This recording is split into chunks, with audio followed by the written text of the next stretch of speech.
Hi, it's Dwyer, GamblersAdvisory.com, here with some post-fight comments on Bernard Hopkins' loss to Chad Dawson. Now, we call it a loss, but realistically, everybody in the ring won on Saturday night. The only group that lost were the fans expecting a real fight, right? Bernard Hopkins, quite frankly, I think, understood that he couldn't beat Chad Dawson without gimmicks. He loses the fight in a controversial fashion where no one's going to consider this a true knockout, and he remains viable as a world-class fighter. No doubt Nathan Cleverly, right now, one of the champions at light heavyweight in the UK, would love to fight Bernard Hopkins. No doubt Tavares Cloud would love to fight Bernard Hopkins. No doubt Antonio Tarver, the cruiserweight champion, who Hopkins beat in the past, would love to fight Bernard Hopkins. Hopkins remains a viable box office fighter. Of course, Chad Dawson gets what he wanted, the light heavyweight title back, right? And quite frankly, Dawson, I thought, did well in the first round. I thought he was well prepared. I thought he came out, he fought exactly the kind of fight he should have. He was active. The blueprint is out on Bernard Hopkins. What you have to do is deny Bernard his rest periods, right? Joe Calzaghe, another southpaw, just like Chad Dawson, pushed the issue with Hopkins, and Hopkins in that fight had to resort to gimmicks just to go the distance. In that fight, the gimmick was Calzaghe brushed him below the waist, and Hopkins acted like he was shot, got 5 minutes of rest, and then was able to pace himself the rest of the fight. Here, I thought that Bernard Hopkins was clearly trying to do a head pull on Chad Dawson, right?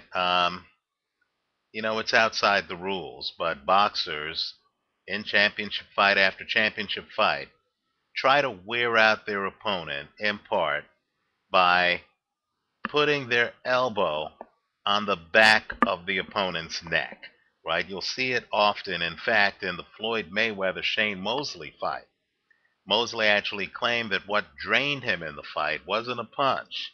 It was Floyd Mayweather putting his elbow on the back of his neck during a clinch, right?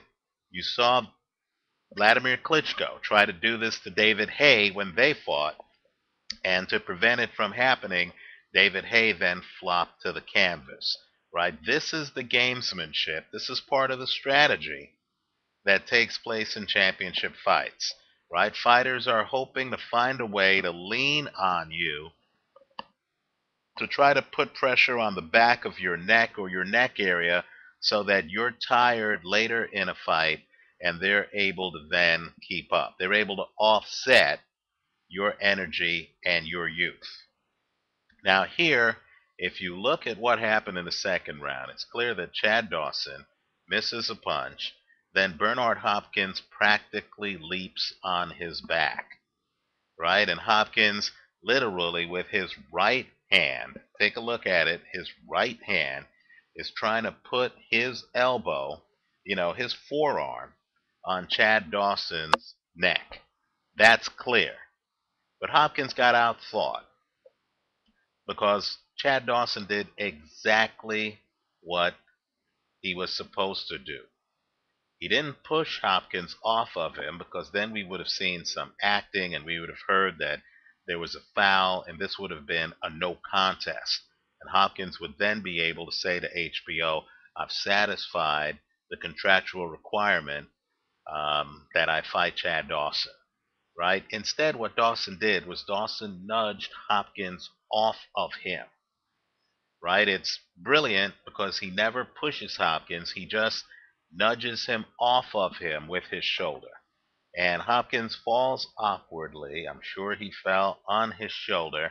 But quite frankly, it's clear to me Hopkins didn't want to continue with the fight. I know he mentioned the Antoine Eccles fight, and he was heroic in that fight.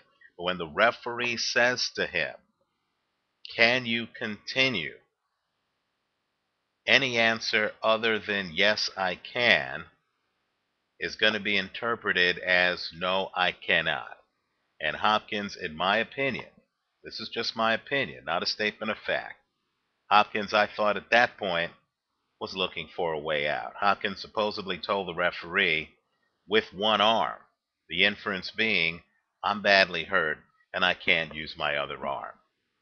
Right? I think that's clear. And the referee did an A-plus job because the referee, of course, understood that Chad Dawson had not committed a foul. So I have no problem with the fact that Chad Dawson was given the victory instead of this being declared a no contest.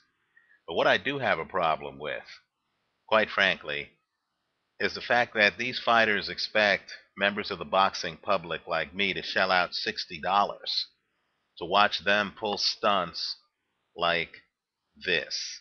You know, Bernard Hopkins, all I could say is the next time you fall to the canvas, even if you hurt your shoulder, if the ref comes over and you want to continue the fight and he says, can you continue? Let's hope you say yes.